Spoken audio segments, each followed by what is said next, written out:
Hey guys, time for a quick video with some new treasures I just brought home courtesy of the Antique Radio Club of Illinois. Yes, once again, they recognized some stuff at an estate that had some value and they set it aside and contacted me because they knew it was TV related, and I'm very grateful to them because stuff like this, boxes that are kind of ratty, some old stuff rattling around inside, they could so easily get thrown away. Now, one nice thing in particular is that these two large boxes have labels on the side that are actually correct as to what the contents are. So we'll get right to it. These are TV camera tubes. These are the tubes that actually, well, made TV possible by converting visible light to an electrical signal. Something I haven't talked much about or shown much on my channel. I'm always talking about the receivers, where the light's coming out. Well, this is where the light's going in. And without these, never would have been possible, and this was more of a technical challenge. So it was interesting, as the picture tubes are, cathode ray tubes, electrostatic, magnetic, metal cone, and all the evolution and projection TVs and all that stuff. This was the real breakthrough. So let's go backwards in time. We're going to start out with the smallest of these. I also want to touch on something else, which is when things are new in the box, the pros and cons of opening the box and getting the contents out versus leaving it sealed. I've seen a lot of things that were sealed for many years get opened up and the contents are just destroyed from rot, from moisture, from whatever. Well, this is an example of that. This was a vidicon tube. I mean, it still is, but it was in this plastic container that over time really warped and shrunk, and it's really hard to even get this. Oh, there we go. And the tube is busted. It lost. It's a getter. We'll try to get this end cap. Man, it really shrunk on there.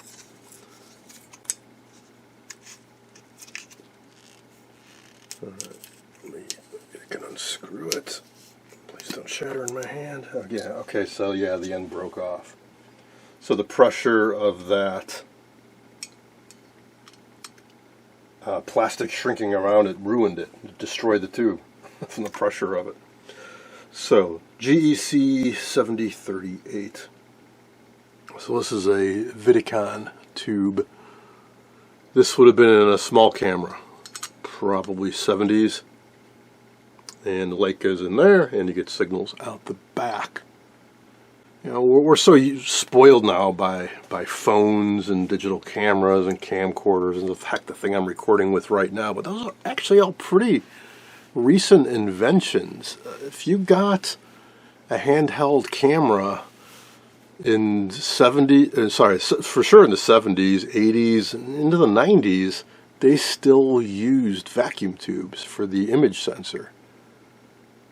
Because the solid state image sensors just they weren't that great in the early days. So for a decent quality camera, like a lot of security cameras, a lot of black and white security cameras use these too. Now I do have another one that's a bit more intact than this guy. I'll give you a better look at that one, which is in this box. Now a while ago, I'll try to dig up a link, I showed some Sony cameras. I do have a couple Sony solid state cameras that work, black and white cameras that use tubes just like this, and I got them working and played around with them. That was over 10 years ago at my old apartment. And here's one. Here's an RCA. It's a 7735A, made in USA. No date on it, but there you go. So when I say light comes in, you definitely need an optical assembly to really focus the light properly. That was one of the more expensive parts of these cameras. And it's photosensitive material in there. And then some had photo multipliers, and there may be one inside here that is a way of amplifying the light to give you a stronger output signal, increase the signal to noise ratio. And this one's still good. So how could you actually use something like this? Well, there's a lot more to it. In addition to having a lens assembly in front of it, this is sort of a reverse cathode ray tube. You need a yoke around this. You need to move that electron. So there is an electron gun in here, and there is an electron beam, and it comes out, and you need to deflect it up, down, left, right, and paint it over the end of this, just like a picture tube.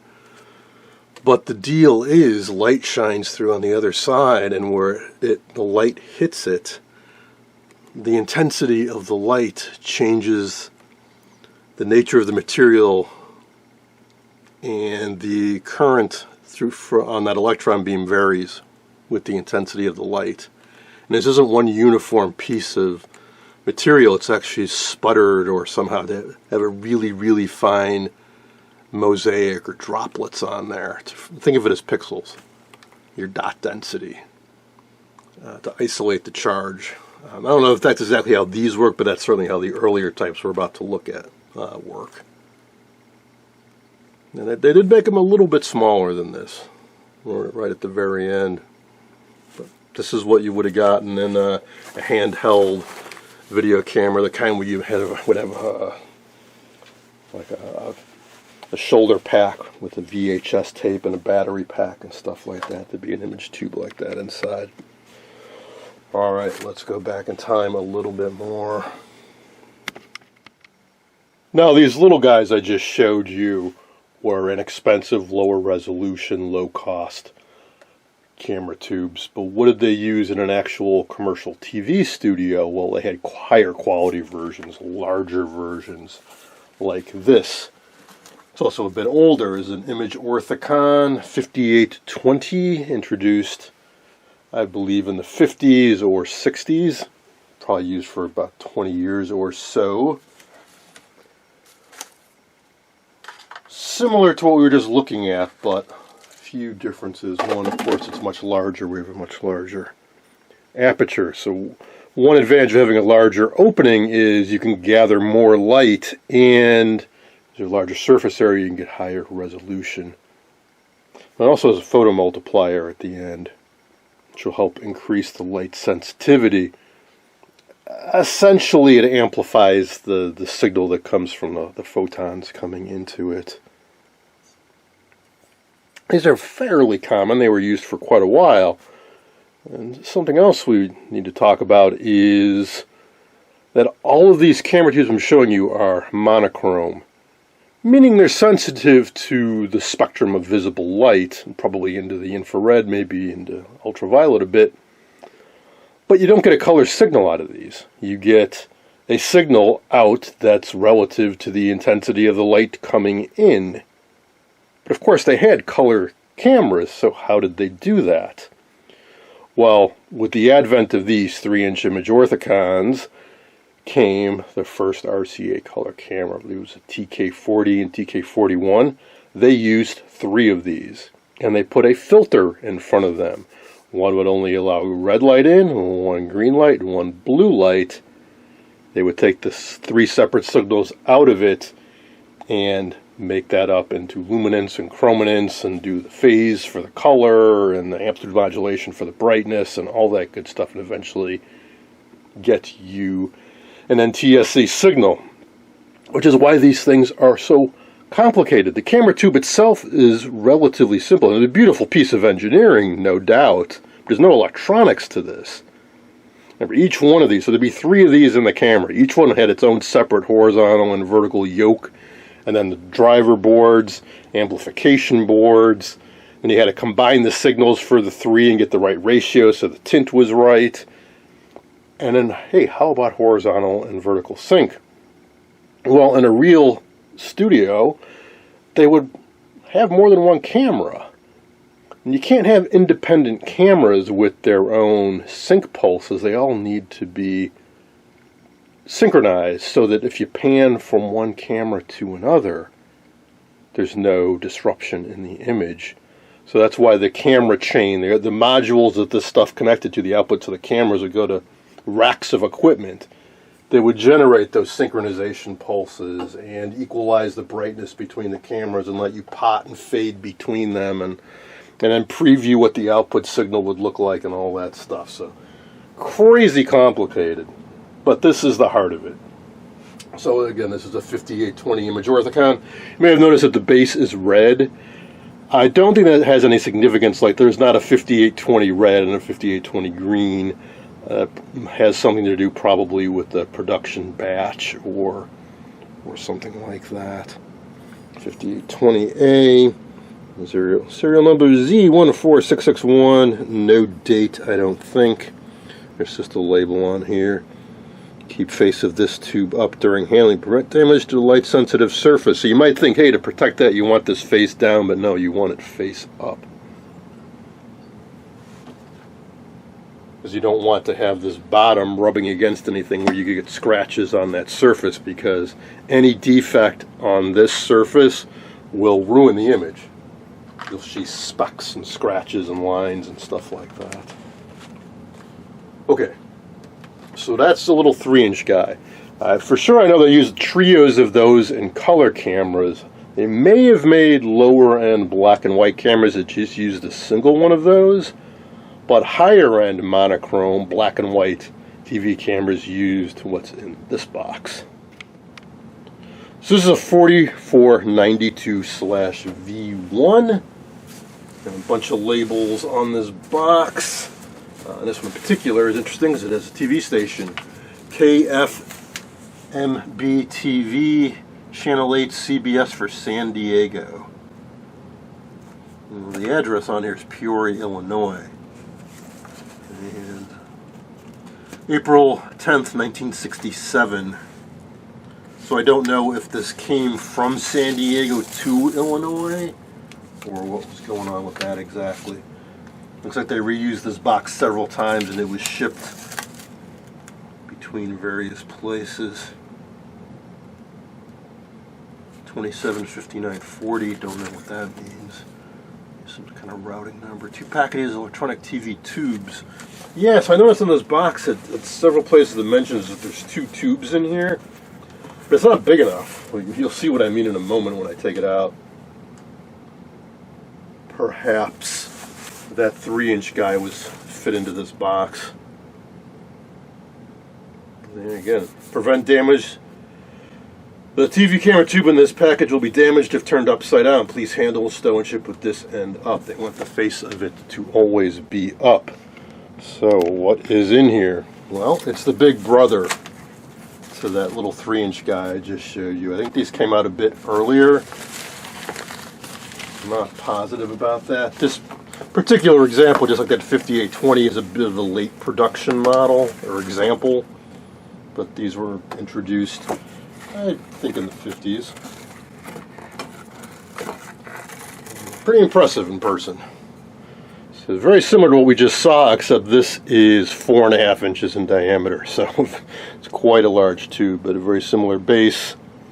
You can't see the internal elements on this, but this would have had a photo multiplier down here, I imagine, as well. Can't find any date info on it. It's got a duct tape wrapped around the middle. I'm not going to mess with that. And there's a bunch of these prongs sticking out around the side. I think those are for signals, because they go down through this insulating ring and right up in through the glass, and then there are metal rods through these ceramic insulators that attach to various points. You can see this one really clearly inside the structure. Rather impressive looking. What's really cool are the really early versions, the prototypes of these. Much cruder blown glass on those. These cameras were hideously expensive, so that I imagine they were used for a good 20 plus years. So they kept making these for quite a while for replacement purposes. Was it used? Is it good? Couldn't say. It was very, very clean, but again, because these cameras were so expensive and you need to have these super clean to be functional, I imagine this was taken very good care of over the years. It's in a box inside a box inside a box. The innermost box is plastic, and then cardboard around that. There's a little top cap for it. Got some of this padding inside. Excelsior, they call it, I do believe. Now also, totally unrelated, but of interest, I found some old newspaper in here.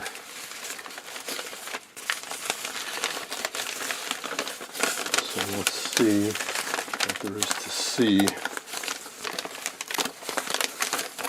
There's a date on it. Should be falling apart. Let's look at this other page.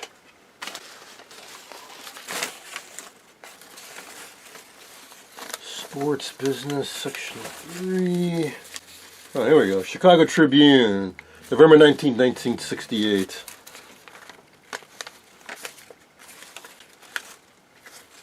This is funny.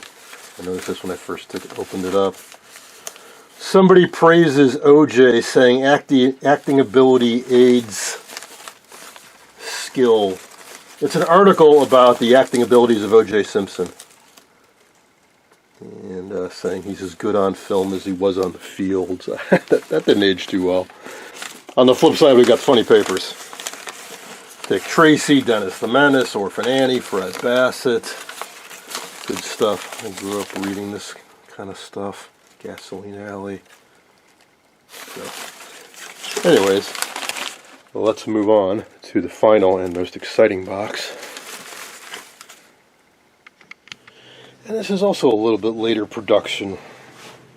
This was introduced in 1939. It'd be really cool to get one that was that early, but that's also crazy rare. I've never seen one outside of a museum, or occasionally they show up on eBay for crazy money, but the later ones are a little bit more common.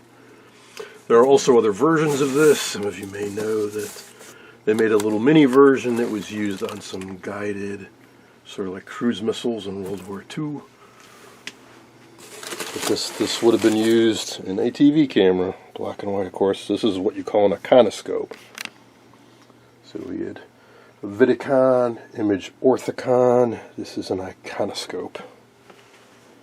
They are very fragile, and there's a very unique construction to them. So, how crazy looking is that? Why is it so crazy looking? So the other camera tubes we all looked at, light comes in one end and you read the signal out of the other end. Well, when they made these, they didn't know how to do that. So the light goes in here, and you've got connections for signals around there, and then the base. So your electron beams down here, and they would shoot up and they would scan across this on the same side as where the light hits. That was the best they come up with. So there's actually nothing going on this side. All the action's going on this side. That's why the cameras that use these look kind of crazy, because you need to mount this. You know, they're big rectangular box, and the light comes in and the lenses are all pointing this way.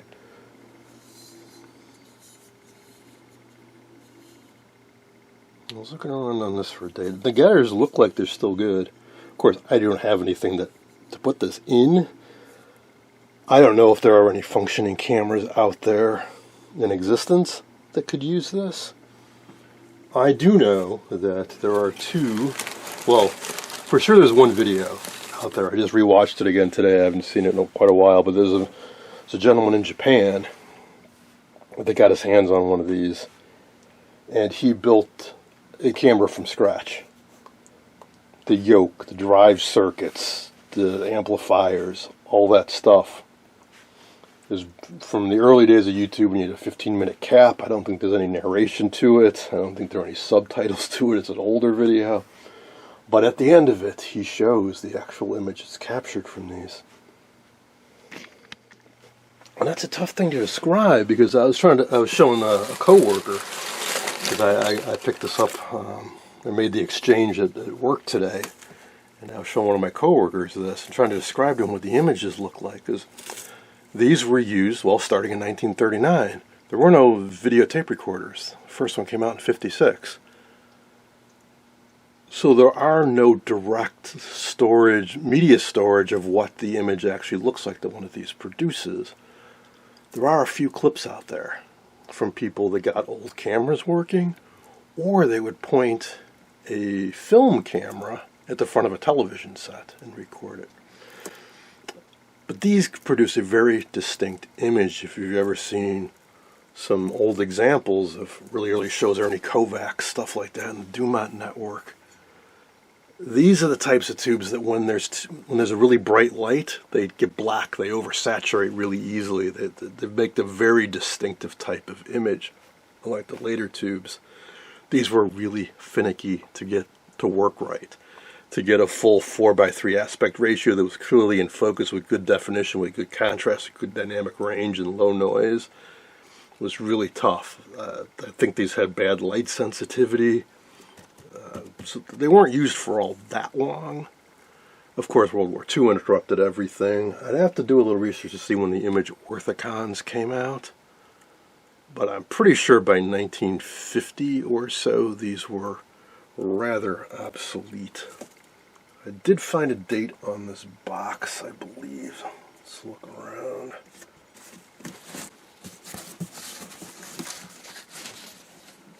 And with extreme care.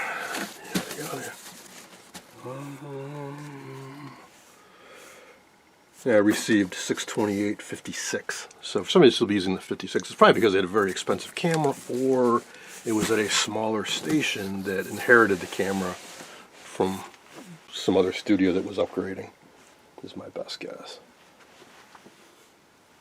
Yeah, this is all relatively new to me because I've never had, well, the chance to work with stuff like this before.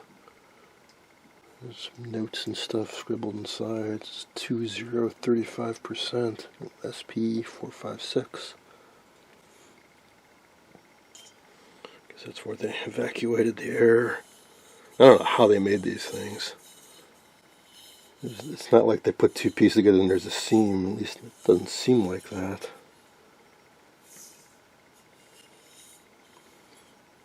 They were quite expensive, is my understanding. As you can imagine. It's also rather dusty. I think it'll look quite a bit nicer with a little bit of Windex. So what am I going to do with these? For sure this I want to put on display somewhere. I don't know quite where just yet. And same with the other big image orthicon.